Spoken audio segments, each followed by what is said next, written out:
Dunyoning eng yaxshi qiruvchi samolyoti deydiganlar 100 millionlab topiladi. Uni 5-avlodga mansub deb ishonishadi. Blogerlar ushbu samolyotni F-22 bilan solishtirishni yoqtiradi. Maverick filmidagi epizod uning mashhurligini yanada oshirdi. Va nihoyat uzoq kutilgan, izohlarda eng ko'p so'ralgan mavzuga yetib keldik. Bugun Su-57 samolyotini tahlil qilamiz va muhim savolga birgalikda javob izlaymiz. U dunyoning eng zo'r qiruvchisimi yoki Rossiyaning? 1980-yillarda amerikaliklar 5-avlod samolyotni ishlab chiqish bo'yicha ATF dasturini boshladi. Bu bilan F-22 Raptor qiruvchisining dunyoga kelishida dastlabki qadam tashlandi. Tabiiyki, Qo'shma Shtatlarning ashaddiy raqibi hisoblangan SSSR bunga jim qarab tura olmasdi. Sovetlar yangi samolyot ishlab chiqishni 2 konstruktorlik byurosiga topshirdi. Mikoyan Gurevich arzon, ammo ko'p sonli qiruvchini ma'qul ko'rgan bo'lsa, Suxoy sifatni ustun qo'ydi. MiG-142 hamda Su-47 Berkut uchoqlari shu tariqa dunyoga keldi. Biroq imperiya qulagach, boshlangan ish yakuniga yetmay qoldi. Aniqrog'i, jarayon juda kechikdi. Qiruvchilarning birinchisi 2000-yili, ikkinchisi esa 1997-yili ilk parvozini amalga oshirgan bo'lsa-da, seriyali ishlab chiqishga qo'yilmadi. Boisi Rossiyada bu uchun pul yo'q edi. Shunday qilib, hujjatlar arxivga, samolyotlar esa angarga yo'l oldi. Ammo Rossiya Mudofaa vazirligi yangi avlod qiruvchisi uchun ehtiyoj borligini sezib turardi. Shu bois 1999-yili PAKFA dasturi e'lon qilindi. Putin hokimiyatga kelgach, neft narxi avvaliga 2, so'ng yana 2 baravar oshdi. Qolaversa, KGBdan chiqqan prezidentning militaristik ambitsiyalari bor edi va bundan konstruktorlik byurolari, jumladan Suxoy, unumli foydalanib qoldi. 2002-yili rasmiylar Su-57 samolyotining ilk prototipi T-50 ni g'olib deb topdi. Yangi qiruvchining konseptual tuzilishi 2004-yildayoq tayyor bo'ldi. Birinchi parvoz esa 2007-yilga reja qilingandi. Biroq texnik muammolar sabab bu yana bir necha yilga kechiktirildi. Va nihoyat uchoq 2010-yili ilk marta havoga ko'tarildi. Tarixda qolish vaqti mashhur uchuvchi Sergey Bogdanga nasib qildi. Uchoq ilk jangovar sinovdan 2018-yili Suriyada o'tdi. Garchand PAKFA dasturining g'olibi 2002-yili aniq bo'lgan bo'lsa-da, uni konveyerga qo'yish oradan 17 yil o'tib, 2019-yilda boshlandi. Bunga qator sabablar bor. Birinchidan, rus muhandislari 5-avlod qiruvchisiga xos dvigatel, stels qoplama va avionikani ishlab chiqishda murakkab texnologik muammolar bilan yuzlashdi. Qolaversa, 2007-yili shartnomaga qo'shilib $6 milliard sarmoya kiritish majburiyatini olgan Hindiston 2018-yili dasturdan chiqdi. Hindlarni samolyot sifati va narxi qanoatlantirmagandi. Bu ham yetmagandek, 2019-yili uchoqlardan biri qulab tushdi. Texnik nosozlik sabab. Sovet ittifoqi va Qo'shma Shtatlarning raqobati ayniqsa harbiy aviatsiyada keskin kechdi. Amerikaliklar o'z samolyotlarining avionikasi, ya'ni radioelektron imkoniyatlari bilan maqtansa, qizil yulduz tushirilgan uchoqlar aerodinamik xususiyatlari bilan ko'pincha bir qadam oldinda edi. Ya'ni ular tezroq, balandroq uchgan, o'zi bilan ko'p qurol-yarog' ortgan, manyovr imkoniyatlari ham yuqori edi. Mazkur an'ana Su-57 bilan ham davom etdi. Samolyot uzunligi 20.1 metrni, qanotlari esa 14.1 metrni tashkil qiladi. Uni bir nafar uchuvchi boshqaradi. Qiruvchining bosh vazni 18,5 tonnaga teng. To'liq yuklama bilan esa og'irligi qariyb 30 tonnaga yetadi.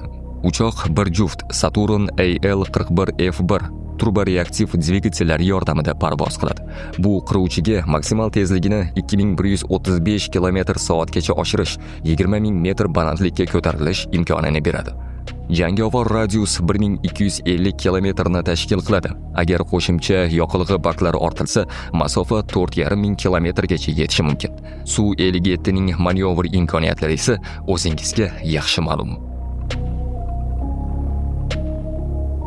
Su-57 qanday raketa va bombalarni qo'llashdan oldin ko'p maqsadli jangchi tushunchasiga biroz to'xtalsak.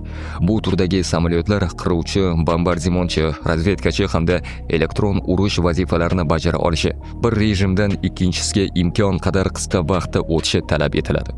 Ular ishlab chiqarish va xizmat ko'rsatish xarajatlarini ham sezilarli darajada kamaytiradi. Rus qiruvchisi shular jumlasidan. Su-57 Felon 10 tonna og'irlikdagi qurol-yarog'lar bilan parvoz qila oladi. Ularning 5 tonnasi ichki bo'lmada saqlanadi. Bu radar to'lqinlarini imkon qadar kamroq akslantirish, ya'ni stealth bo'lish uchun muhim. Biroq missiya turiga qarab fyuzelaj tashqarisiga, aniqrog'i qanotlar ostiga ham raketa ortish imkoni bor. Samolyot qisqa masofadagi havo janglari uchun infraqizil boshqaruvga ega. Soddaroq aytganda, issiqlikka qarab yo'nalish oladigan R-74M2 raketasini qo'llaydi.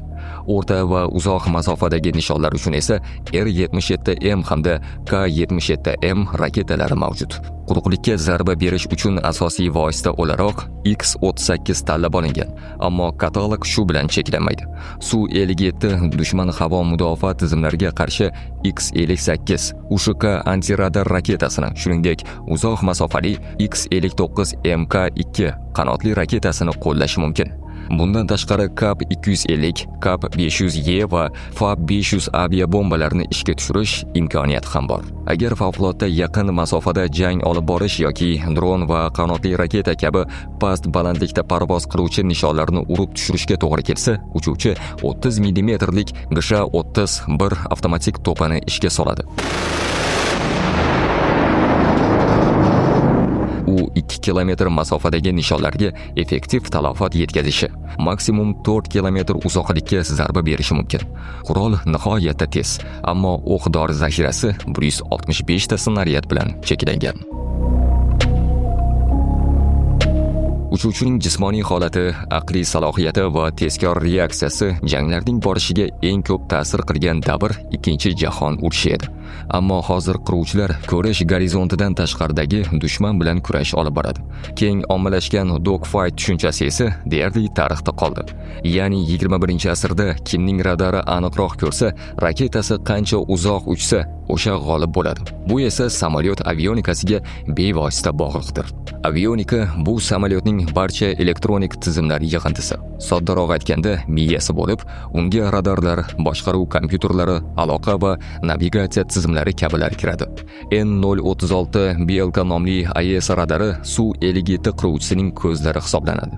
U samolyotning burun qismiga o'rnatilgan X-band asosiy radari, keng sektorni kuzatish imkonini beruvchi qanot modul radarlari va L-band antennalardan tashkil topgan. Ta'kidlash joiz, AES faol elektron skanerlovchi radar bo'lib, ruslar uni ilk bor Su-57 qiruvchisida qo'llashmoqda. Unga qadar Sovet, Rossiya uchoqlari asosan PESA passiv elektron skanerlash radarlaridan foydalangan. Ruslar o'zi bergan ma'lumotlarga ishonsak, yangi tizim samolyotga maksimum 400 km masofadan havo nishonlarini aniqlash, ularning 60 tasini kuzatib, 12 tasini nishonga olish imkonini beradi. Biroq AESning jiddiy kamchiligi bor. Birinchidan, u Rossiya uchun nisbatan yangi texnologiya bo'lib, mamlakat uni ishlab chiqishda kerak bo'ladigan yuqori sifatli galliy nitrit chiplarni g'arbdan sotib olishga majbur. Qrim anneksiyasidan buyon esa Moskva uchun bunday ilg'or texnologiyalar bozori rasman yopilgan. Uni mahalliylashtirishga bo'lgan harakatlar taqdiri esa noma'lum. Bundan tashqari Su-57 qiruvchisida 101 KS Atol nomli optik elektron kompleks mavjud. U infraqizil qidiruv va kuzatuv, raketa hujumidan ogohlantirish hamda chalg'itish tizimlaridan iborat murakkab texnologiyadir. AES radari elektromagnit to'lqinlarni tarqatgani uchun skanerlash vaqtida o'zini fosh qilib qo'ysa, infraqizil kuzatuv tizimi bilan bunday bo'lmaydi. Boisi u signal taratmaydi. Biroq Rossiyaning IRIS-C texnologiyasi hali F-35 qo'llanilgan muqobil EOTC darajasiga yetgani yo'q. Qolaversa, masofa va nishonlarni ajratish aniqligi haqida mustaqil baholar mavjud emas. Ammo texnologiya naqadar ilg'or bo'lmasin, uchuvchi uni boshqarishga qiynalsa yoxud reaksiya bildirish kechiksa, bu naf bermaydi. Boshqaruv tizimida gap ko'p. Shu bois, zamonaviy qiruvchilarda barcha muhim parametrlar grafik formatda yetkaziladi. Buning uchun kabinada multifunksional displey bor. Ya'ni radar va qurol tizimlarining axborotlari yagona oqimga birlashtirilib, uchuvchi vaziyat vaziyatdan boxabar qilinadi. Ayrim hollarda qaror qabul qilishni tezlashtiruvchi sun'iy idrok unsurlari, aniqrog'i algoritmlar mavjud. Bu 5-avlod samolyotlarga qo'yiladigan eng jiddiy talablardan biri hisoblanadi. Ammo stealth radarlarga butunlay ko'rinmaslik degani emas. Gap sezuvchanlikning pastligida. Muhandislar buning uchun ba'zi choralarni ko'rishgan. Radar to'lqinlarini yutadigan maxsus qoplama, dvigateldan chiqadigan nurlanishni minimallashtirish kabilar shular jumlasidandir. Ammo Su-57 bularning hech birida maqtana olmaydi. Samolyot hanuz 4-avlod qiruvchisi Su-35 da qo'llanilayotgan AL-41F1 dvigatelida parvoz qiladi. Yangi avlod izdeliya 30 dvigatelining tayyor bo'lgani haqida aniq ma'lumot yo'q. Qolaversa, samolyot korpusida metal qismlar, hatto murvatlar sezilib turadi. Agar bularning barini quruq gap desangiz, ilmiy ko'rsatkichdan misol keltiramiz. Harbiy muhandislik fanida RCS, ya'ni jismning radarda aks etish hajmini ifodalaydigan indikator mavjud. 1970-yillarda ishlab chiqarilgan F-177 Nighthawk samolyotida bu ko'rsatkich 0,1 va 0,101 metr kvadratga teng, ya'ni u radarlarda kichik bir tanga. Maksimal holati esa smartfondek akslanadi. B-2 Spirit strategik bombardimonchisi esa ulkan hajmiga qaramay hasharotdek mitti bo'lib ko'rinadi. Biroq stealth bo'lmagan samolyotlar, masalan F-16 da RCS indikatori ancha yirik. Sodda til bilan aytganda muzlatkichdek keladi. Ko'rsatuvimiz qahramoniga qaytsak, ishlab chiqaruvchining o'zi tomonidan berilgan ma'lumotlarga ko'ra, Su-57 samolyotida RCS indikatori 0,1 va 1 kvadrat metrga teng. Bu uning asosiy raqobatchisi sifatida ko'riladigan F-22 Raptordan ancha yirik. Ya'ni rus qiruvchisi radarda amerikalik raqibidan taxminan 1000 barobar yirikroq ko'rinadi.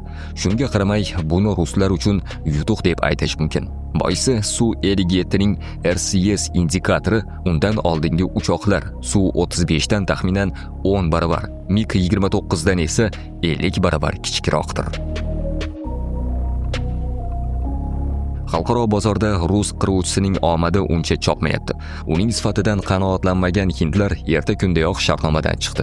Pokiston esa Xitoydan 40 ta G-35 buyurtma berishni afzal ko'rdi. Hozircha Su-57 ni sotib olishga na Turkiya, na Ko'rfaz davlatlari qiziqish bildirgani yo'q. Yagona tasdiqlangan mijoz Moskvaning an'anaviy ittifoqchisi Jazoir bo'lib turibdi. 4-yilki davom etayotgan urush samolyotni reklama qilish uchun ayni muddao shunday emasmi? Xo'sh, biz nega Ukraina osmonida Su-57 qiruvchisini ko'rmayapmiz yoxud uning vahimali ovozini eshitmayapmiz? Buning bir necha sabablari bor. Birinchidan, samolyot keng miqyosda qo'llash uchun yetarli darajada ishlab chiqarilmagan.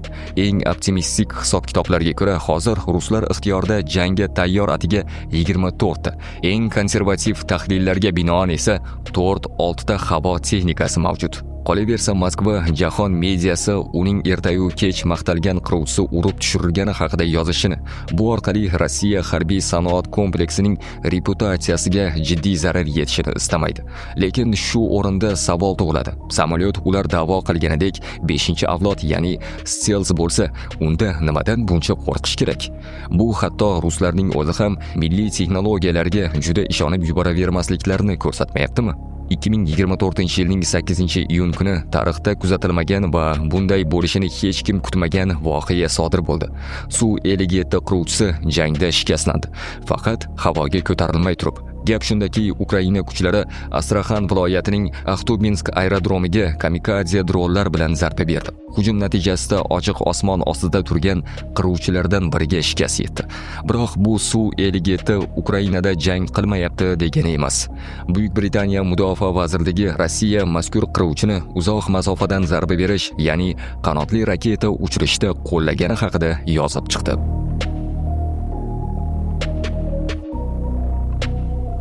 Stealth emas, manyovrga optimallashgan fyuzelyaj, issiqlik izlarini minimallashtirmaydigan dvigatel, nisbatan zaif avionika va arosatda qolgan taqdir. Rossiya Su-57 qiruvchilarini seriyali ishlab chiqara olmaydi, chunki har biri taxminan 60-70 million dollar turadi. Ruslarga hozir ancha arzonroq Su-34 va Su-35 kabi samolyotlar zarur. Ularga xorijda ham hech kim ko'z tikib o'tirgani yo'q. Shunda kimdir Su-57 qiruvchisini g'arblik ekspertlar hatto rasmiylar tahdid sifatida baholaganini aytishi mumkin. Ammo ko'pincha bu maqsadli qilinadi. Ya'ni siyosatchilarni dushman kuchayib ketayotgani bilan qo'rqitish hamda yangi loyihalar uchun mo'maygina daromad undirish uchun. Klassik usul shunday emasmi?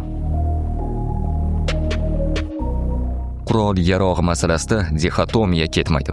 U absolyut yomon yoki yaxshi bo'lmaydi. Ustunlik va kamchilik har bir texnikaga xos. Urush esa har qanday maqtovning ortida qanchalik haqiqat borligini ochib beradi. Biz Rossiya armiyasining Ukrainada o'zini yaxshi namoyon qilgan qurollari haqida ham bir necha son qilganmiz. Aksincha bo'lganlarini esa yashirmaslik kerak deb hisoblaymiz. Biz uchun bizga ishongan, bizni qo'llab-quvvatlab kelayotgan kuzatuvchilarga xolis va to'g'ri ma'lumot yetkazish eng muhim qadriyatdir. Izohlarda Su-57 qiruvchisi haqida fikr-mulohazalaringizni yozib qoldiring. Shuningdek, yana qaysi mavzular qiziqligini ma'lum qiling. Bu biz uchun muhim. Omon bo'ling.